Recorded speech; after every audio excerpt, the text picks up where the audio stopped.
Hello students, now we have to start the chapter that is globalization and the Indian economy. ठीक है, इसमें हम क्या कर रहे थे कि कंट्री में किस तरीके से फॉरेन ट्रेड हो रहा है और मार्केट इंटीग्रेटेड होता जा रहा है और मार्केट इंटीग्रेटेड ज़्यादा से ज़्यादा हो पाए इसके लिए गवर्नमेंट, हर कंट्री की गवर्नमेंट कुछ पर्टिकुलर फैसिलिटीज प्रोवाइड करती है टू द इन्वेस्टर्स, जो कि बाहर दूसरी कंट्री से फॉरेन इन्वेस्टर्स के लिए कुछ पर्टिकुलर फैसिलिटीज प्रोवाइड करती है. ठीक है, that is known as liberalization. ठीक है, तो आज हम देखेंगे कि किस तरीके से ये जो लिबरलाइजेशन है इसका effect on the foreign trade and foreign policies. ठीक है, तो आज का हमारा टॉपिक यही है, that is liberalization of foreign trade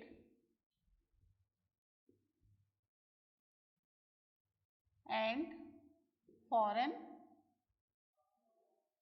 policy. ठीक है, यानी फॉरेन ट्रेड और फॉरेन पॉलिसीज पर गवर्नमेंट क्या क्या फैसिलिटीज दे रही है.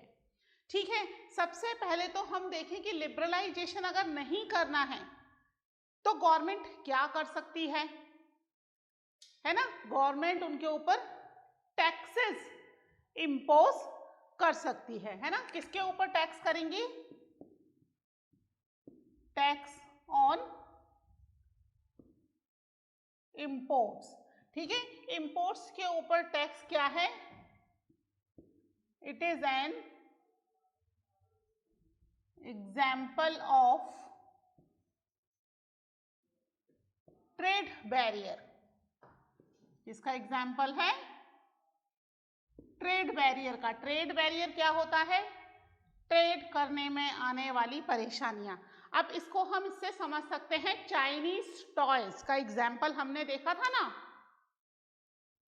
चाइनीज टॉयज इंडिया के अंदर बहुत बड़ा मार्केट उन्होंने क्रिएट कर लिया and which is cheaper than the Indian toys, है ना. क्यों? क्योंकि इंडियन गवर्नमेंट ने उनके ऊपर कोई भी ट्रेड बैरियर या टैक्सेस नहीं लगाए थे इंपोर्ट पर. अगर गवर्नमेंट इंपोर्ट के ऊपर टैक्सेस लगा देती तो क्या होते? यही चाइनीज टॉयज कॉस्टली हो जाते एंड क्योंकि ये कॉस्टली हैं तो लोग इनको ज्यादा नहीं खरीदते, है ना. इंडियन टॉयज और चाइनीज टॉयज में लोगों ने चाइनीज टॉयज को पसंद ही इसलिए किया था, पहला कि ये चीपर थे, दूसरा वैरायटी थी, है ना. नए नए टॉयज, हम अपने इंडियन टॉयज से तो हमेशा खेल ही रहे थे. तो गवर्नमेंट ने उसको यहाँ पर ट्रेड करने की फैसिलिटी प्रोवाइड की, ना कि उसके ट्रेड को रोका. अगर रोकना होता, ट्रेड बैरियर लगाना होता तो गवर्नमेंट क्या कर सकती थी? They can impose the tax on the imports. जितने भी बाहर से टॉयज आ रहे थे उन सब पर टैक्स लगा देती. टैक्स लगने के साथ ही टॉयज महंगे हो जाते और मार्केट डाउन हो जाता चाइनीज टॉयज का इंडिया में, और इंडियन टॉय मेकर्स को इतना नुकसान नहीं झेलना पड़ता. ठीक है, तो गवर्नमेंट क्या करती है? ये सब गवर्नमेंट कर रही है ना. Government can use trade barriers.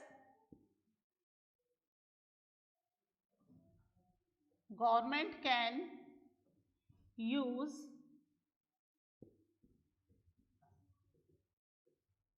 trade barriers to increase और डिक्रीज. ठीक है, इंक्रीज करने के लिए या फिर डिक्रीज करने के लिए, टू इंक्रीज और डिक्रीज द फॉरेन ट्रेड. ठीक है, कि फॉरेन ट्रेड को इंक्रीज करना है या डिक्रीज करना है ना। अगर इंक्रीज करना होगा तो क्या होगा, टैक्स बैरियर नहीं लगाए जाएंगे, टैक्सेस नहीं लगाए जाएंगे, और डिक्रीज करना होगा तो ट्रेड बैरियर्स लगा दो, टैक्सेस लगा दो, अपनी जो पॉलिसीज हैं फॉरेन कंपनीज के लिए उन्हें काफी स्ट्रिक्ट कर दो, तो फिर वो इंडिया के अंदर या किसी और भी कंट्री के अंदर बिजनेस नहीं कर पाएंगी। ये बेसिकली कौन डिसाइड करता है, गवर्नमेंट ऑफ द कंट्री। ठीक है, इंडिया में भी ये चीजें इंडियन गवर्नमेंट ही डिसाइड करती है। इंडिया जब इंडिपेंडेंट हुआ इन 1947, इंडिपेंडेंट होने के बाद से 1990 तक इंडिया के अंदर ट्रेड बैरियर्स थे, या हम कह सकते हैं कि इंडियन गवर्नमेंट फॉरेन कंट्रीज के साथ ट्रेड नहीं करना चाहती थी। ऐसा क्यों? देखो, जब हम इंडिपेंडेंट हुए तो यहाँ पर इंडिया के अंदर जो कंडीशन थी that was very worse. Britishers ने इंडियन इंडस्ट्रीज को बिल्कुल खत्म कर लिया था, यहाँ कोई इंडस्ट्रीज ही नहीं थी, है ना, क्योंकि वो क्या कर रहे थे ब्रिटिशर्स, रॉ मटेरियल यहाँ से ले जा रहे थे और मैन्युफैक्चर्ड गुड्स ला करके इंडिया के अंदर सेल कर रहे थे। तो जब इंडिया इंडिपेंडेंट हुआ तो इंडिया के अंदर इंडस्ट्रीज जो थी 1947 से 1990 के बीच में इंडस्ट्रीज सेटअप हुई, है ना, फैक्ट्रीज सेटअप हुई। तो अब ये इंडस्ट्रीज और फैक्ट्रीज अभी तो सेटअप ही हो रही थी। अगर ऐसे में गवर्नमेंट ट्रेड बैरियर्स हटा के फॉरेन कंपनीज को इंडिया आने देती तो ये जो इंडस्ट्रीज और फैक्ट्रीज थी ये इंडिया में सेट नहीं हो पाती। ठीक है, यानी कि इंडिया के डोमेस्टिक मार्केट को, डोमेस्टिक मार्केट का मतलब बताया था ना मैंने, क्या होता है, market with in the country, country की ही इंडस्ट्री या कंट्री का ही सामान कंट्री में ही सेल हो, है ना।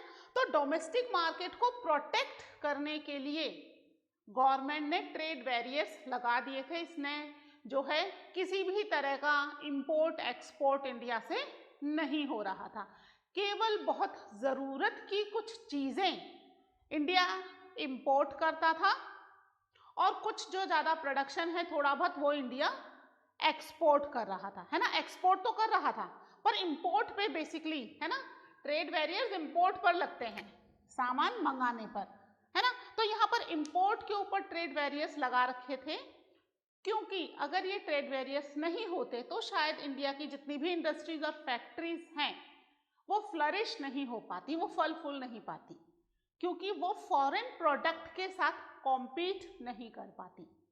हम तो नए नए थे, शुरुआत ही नहीं थी, है ना। तो उस नई शुरुआत के समय गवर्नमेंट ने ये ट्रेड बैरियर्स इंडिया में लगाए हुए थे, है ना। 1950 से लेकर 1990 या कह सकते हैं इंडिपेंडेंट के बाद से, जैसे ही ब्रिटिशर्स गए इंडिया ने फॉरेन कंट्री के साथ ट्रेड करना बंद कर दिया, है ना, बेसिकली इंपोर्ट करना। केवल वो चीज़ें जो बहुत ज़रूरत की चीज़ें थी केवल वो कुछ सामान ही इंपोर्ट करती थी। ऐसा यूं नहीं था कि कोई भी अपना सामान इंडिया में आकर सेल कर सकता था, ये चीज़ें नहीं थी। दैट वाज ओपन इन 1991, है ना। 1990 तक ट्रेड बैरियर्स थे इंडिया में। समझ में आया क्यों थे ट्रेड बैरियर्स? क्योंकि इंडियन इंडस्ट्री थोड़ी अपने आप को इंडिया में सेटअप कर ले, जो प्रोडक्ट है उन इंडस्ट्रीज का इंडिया में आराम से सेल आउट हो जाए, उन्हें कोई ज़्यादा बड़ा कंपटीशन ना मिले, इसके लिए ये ट्रेड बैरियर्स लगाए गए थे। 1991 में गवर्नमेंट ने डिसाइड किया, है ना, कौन डिसाइड करता है, it is decided by the government. Government ने डिसाइड किया कि भाई अब समय आ गया है कि इंडियन इंडस्ट्रीज और फैक्ट्रीज वर्ल्ड की दूसरी इंडस्ट्रीज और फैक्ट्री के साथ कॉम्पीट करना शुरू कर दें। तो 1991 में ये ट्रेड बैरियर्स हटा दिए गए, है ना।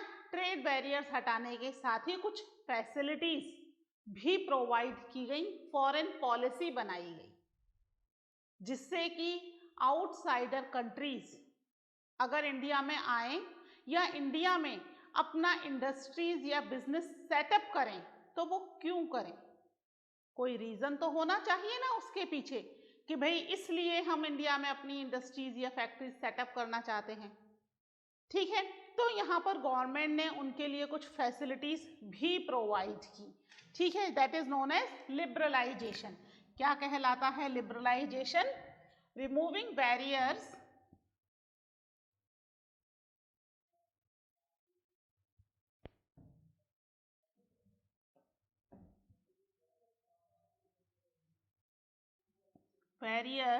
और restrictions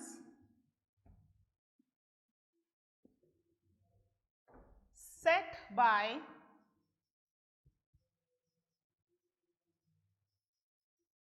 government, ठीक है, set by the government is what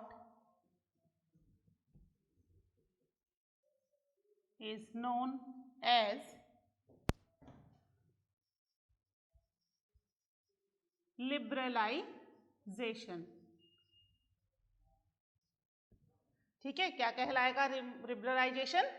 trade के ऊपर बैरियर्स लगाना, ट्रेड बैरियर्स हैं उन ट्रेड बैरियर्स को हटा देना, रिमूविंग बैरियर्स और रिस्ट्रिक्शंस, किसी भी तरह की रिस्ट्रिक्शंस या बैरियर्स को हटा देना। कौन हटाता है? गवर्नमेंट, गवर्नमेंट ही लगाती है। Set by the government and remove by the government, government का ही ये काम है।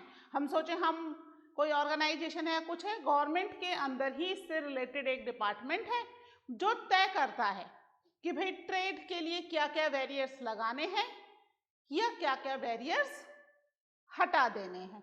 ठीक है, तो set by the government, that is known as liberalization. यानी कि ग्लोबलाइजेशन के लिए लिबरलाइजेशन होना जरूरी है, कंट्रीज का लिबरल होना जरूरी है। अगर कंट्रीज लिबरल होंगी तभी वो क्या कर पाएंगी? दूसरी कंट्रीज के साथ ट्रेड कर पाएंगी या उन्हें ट्रेड करने की फैसिलिटीज प्रोवाइड कर पाएंगी। ठीक है, तो लिबरलाइजेशन के साथ ही क्या होता है, इतना सारा जो ट्रेड हो रहा है, इतना सारा जो इंपोर्ट एक्सपोर्ट हो रहा है गुड्स का, सर्विसेज का, that is possible only after the liberalization. ठीक है, क्या है? With liberalization of trade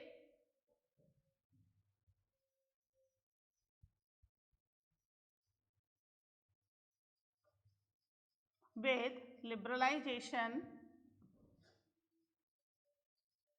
of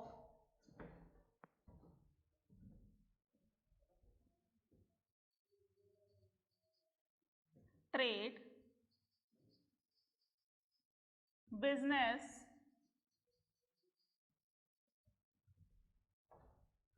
allowed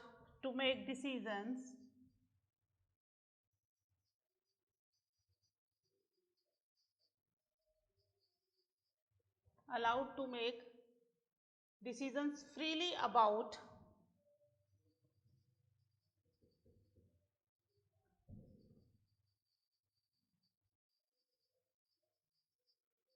what businesses are, है ना, what they wish to import or export.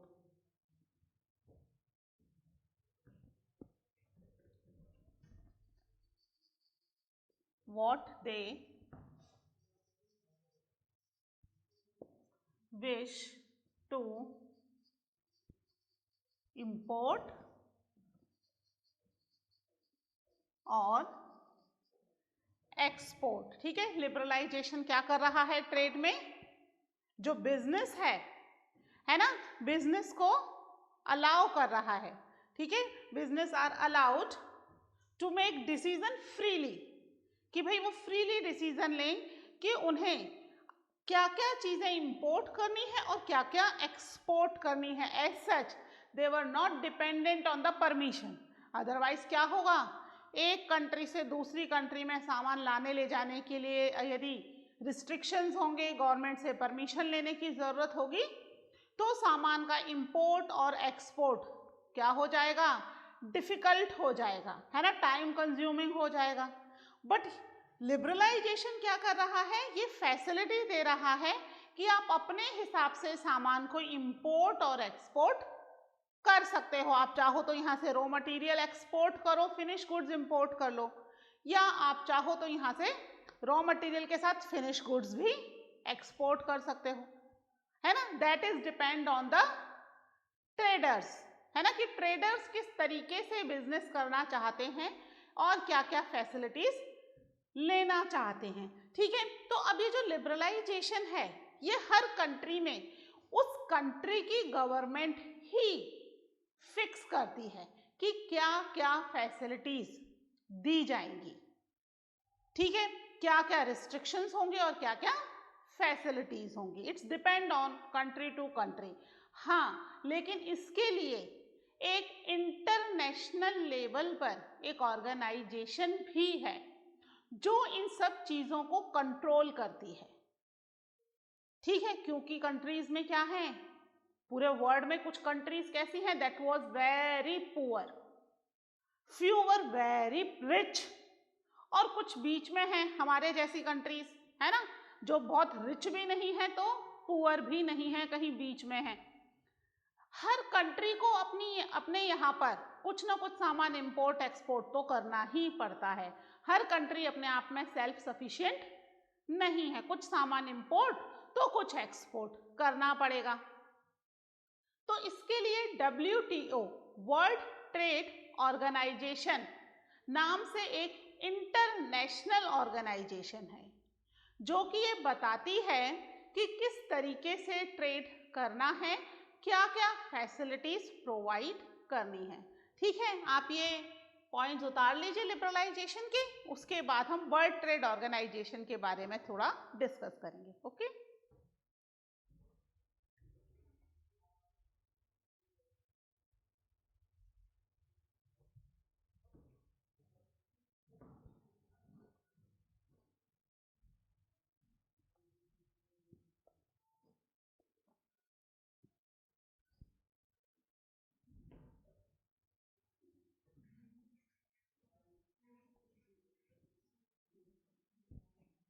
ये सभी पॉइंट बच्चों आपको बुक में भी मिल जाएंगे, है ना। अगर कहीं कुछ आपको लगता है कि मैडम का छूट गया है या ज़्यादा लिख दिया है, कुछ गड़बड़ हो गई है, तो आप बुक में से भी कर सकते हो इसको, है ना। बुक में सेम पॉइंट्स आपको मिल जाएंगे। अगर आप बुक के साथ ही पढ़ रहे हो, बुक भी आपकी साथ में ओपन है, तो दैट इज वेरी गुड, क्योंकि जो मैंने आपको ट्रेड रिस्ट्रिक्शंस के बारे में बताया उसके बारे में मैंने आपको कुछ लिखवाया नहीं है, बट बुक में दे रखा है ट्रेड बैरियर्स के बारे में, कि इंडिया ने ट्रेड बैरियर्स लगाए हुए थे ब्रिटिशर्स के जाने के बाद, है ना, 1990 तक। 1991 से वो ओपन हो गए। हर चीज़ बोर्ड पे नहीं करवाई जा सकती ना, तो आप बुक में से भी एक बार देख लीजिएगा कि खाली इन पॉइंट्स पर ही आप डिपेंडेंट हो। फिर अगर आपसे पूछ लिया जाए इंडिया में ट्रेड बैरियर्स कब से कब तक था, तो आप कहेंगे पढ़ाया ही नहीं, है ना, तो आप एक बार बुक में से भी देख लेना। ठीक है, तो ट्रेड बैरियर्स के बारे में भी, यानी हर टॉपिक के बारे में पर्टिकुलरली मैं सारी चीज़ें आपको एक्सप्लेन कर रही हूँ। ठीक है, तो अब हम देख करते हैं बात about the world trade organization.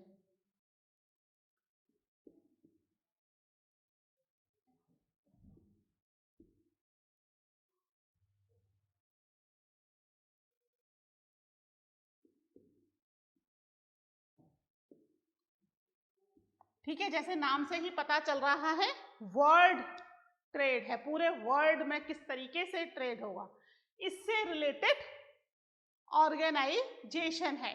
ठीक है, ये ऑर्गेनाइजेशन जो है ये बेसिकली ये फिक्स करती है कि वर्ल्ड की अलग अलग कंट्रीज में किस तरीके से ट्रेड होगा। इसका जो मेन एम है, that aim is to liberalize the trade, है ना, ट्रेड को पूरी तरीके से लिबरलाइज करना, फ्री करना, जिससे ज़्यादा से ज़्यादा कंट्रीज अपना सामान इंपोर्ट और एक्सपोर्ट कर सकें। साथ ही ये ऑर्गेनाइजेशन कुछ रूल्स और रेगुलेशंस भी बनाती है। ये रूल्स एंड रेगुलेशंस क्या होते हैं कि भाई कंट्रीज को किस तरीके से ट्रेड करना है, उसके बारे में ये कुछ रूल्स एंड रेगुलेशंस बनाती है, प्लस ये वॉच भी रखती है ना, ये देखती है कि all the countries they are following the rules and regulations और not. Sometimes this WTO make few rules which is beneficial for the developed country but that will harm the developing or underdeveloped countries, है ना। World में developed countries limited हैं, कुछ ही countries हैं which is developed, है ना, उनके पास सब फैसिलिटीज अवेलेबल है। Most of the countries world में ऐसी हैं विच इज आइदर डेवलपिंग और अंडर डेवलप्ड, है ना, हो रही हैं अभी, उन्हें और टाइम लगेगा। हमारी कंट्री भी कैसी है, दैट इज डेवलपिंग कंट्री, अभी ये डेवलप्ड नहीं हुई है। जब सभी को सब तरह की फैसिलिटीज मिल जाएंगी, that country becomes a developed country. ठीक है, तो यहाँ WTO कई बार कुछ ऐसे रूल्स भी बनाती है ना, कि भाई डेवलप्ड कंट्रीज को फायदा होता है क्योंकि उनके तो क्या है, दे आर रिच कंट्रीज, है ना, उनके पास पैसा बहुत है, तो वो अपने यहाँ के लोगों को फैसिलिटीज प्रोवाइड करती हैं। जबकि डेवलपिंग कंट्रीज या अंडर डेवलप्ड कंट्रीज जो हैं, वहाँ की गवर्नमेंट के पास इतना पैसा नहीं है कि लोगों को फैसिलिटीज प्रोवाइड कर पाए ज़्यादा, है ना, इस स्केल पर जितनी डेवलप्ड कंट्री करती हैं, तो कई बार प्रॉब्लम्स क्रिएट हो जाती है। But this is the organization, इसको शॉर्ट में क्या कहेंगे हम, दैट इज WTO, ठीक है, वर्ल्ड ट्रेड ऑर्गेनाइजेशन। ठीक है, इसका काम क्या है,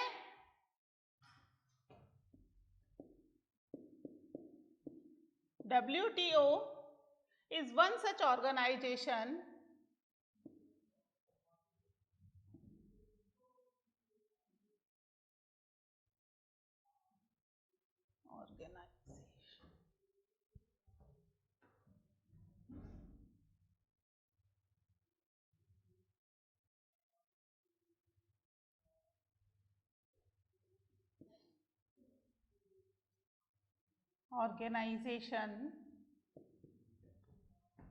whose aim is to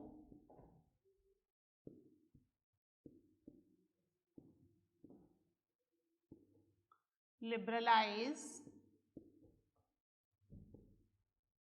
the world trade, है ना, वर्ल्ड ट्रेड को लिबरलाइज करना या इंटरनेशनल ट्रेड को लिबरलाइज करना इसका मेन एम है। ठीक है, और WTO क्या करती है,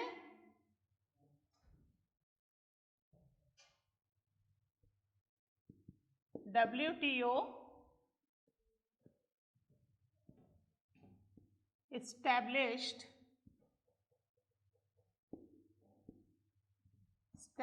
the rules regarding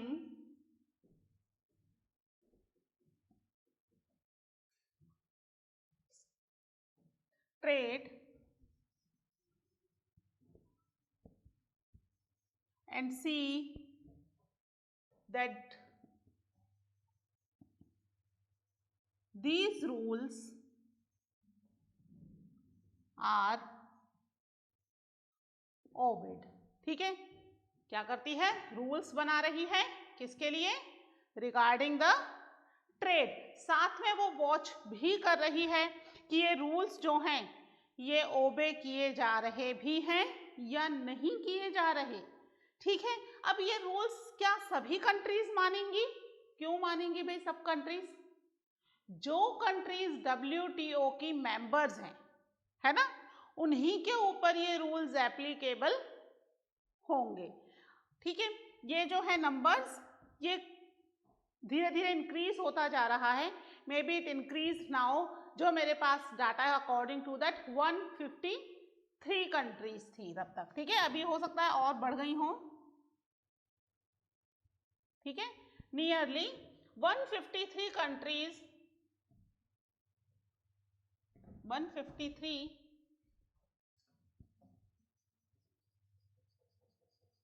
countries of the world are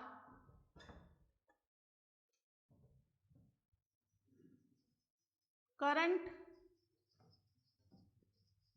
members of the WTO।